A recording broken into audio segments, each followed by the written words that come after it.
Okay, today I am going. Okay,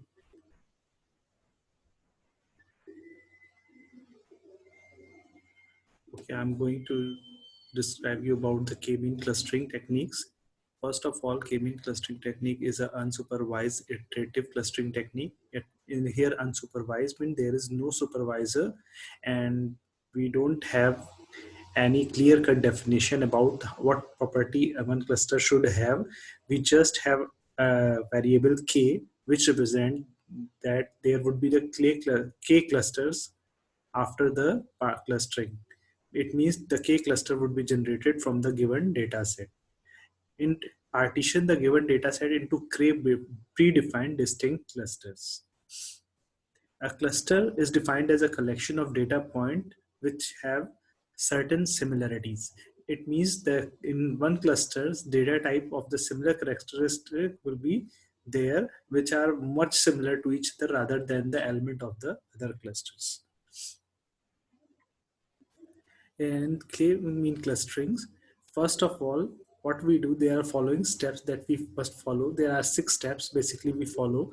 The first step is to choose the number of the cluster. That is represented by the k. That would be given to you, that how many clusters that you want to create. It will be given to the question and it will be represented to you by the variable k. That will be the first step. Choose the number of the cluster k. If it is not given to you in the question, then you are free to decide what will be the value of the k. Step 2. After selecting the deciding the variable k, you will find out the k point in the cluster that will be called the cluster center, and that cluster point should be as far as possible from each other in the data set.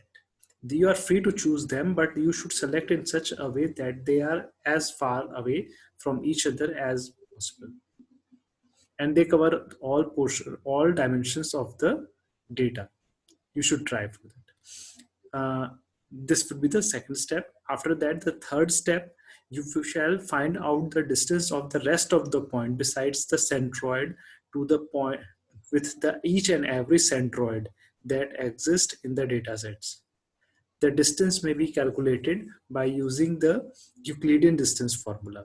The Euclidean distance formula for calculating the distance between the two variables with coordinate x1 y1 and x2 y2 is equals to is represented by a square root of the distance of x1 minus x2 whole square plus y1 minus y2 whole square. So you shall find out the distance between the every centroid with every point that besides every point in the data set.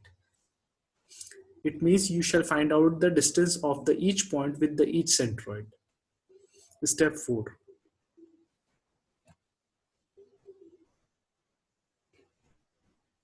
In step 4,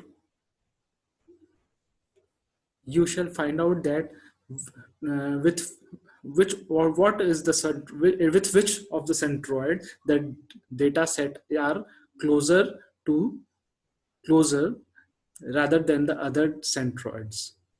So suppose there are 3 centroid, means k is equal to 3, and you have chosen three centroid, and if some data point is closer to centroid number 1, then it would be assigned into the cluster 1. And suppose if the another point is closer to the centroid 2, then it will be assigned to the cluster 2. It means the data element will be assigned to the cluster whose centroid is more closer to that point. After doing this, you shall find out that every data element will be either part of the cluster 1, cluster 2, cluster 3, or any of the k clusters. It means every data element has become part of one of the clusters. In step 5, then comes the step 5.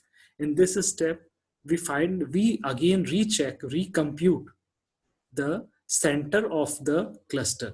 For calculating this, what you do, you take out the mean of the x variables and mean of the y variables of the data element in that cluster. That will be the new centroid of that cluster.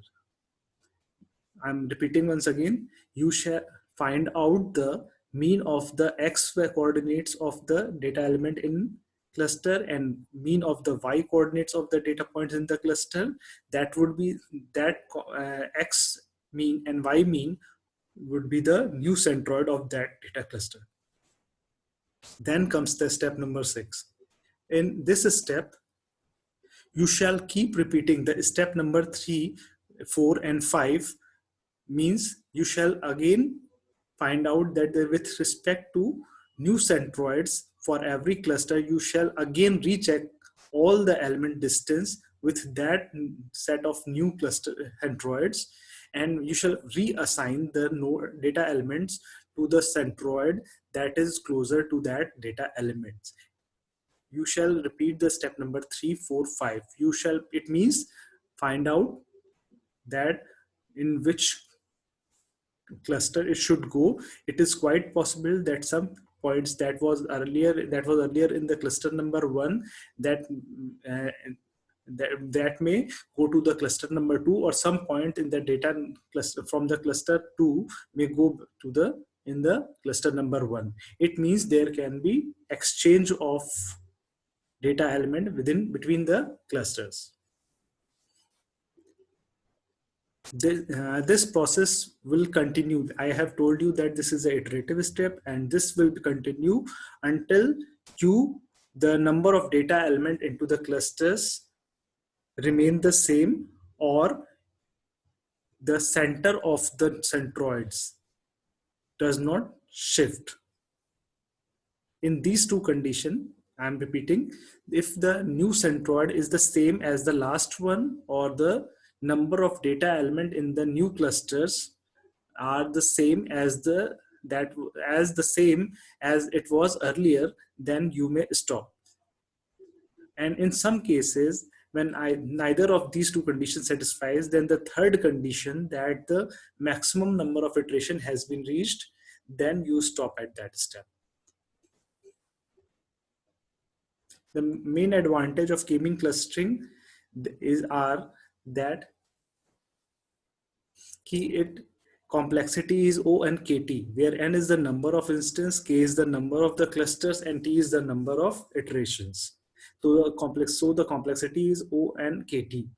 The number of instances and number of clusters into number of iterations. It often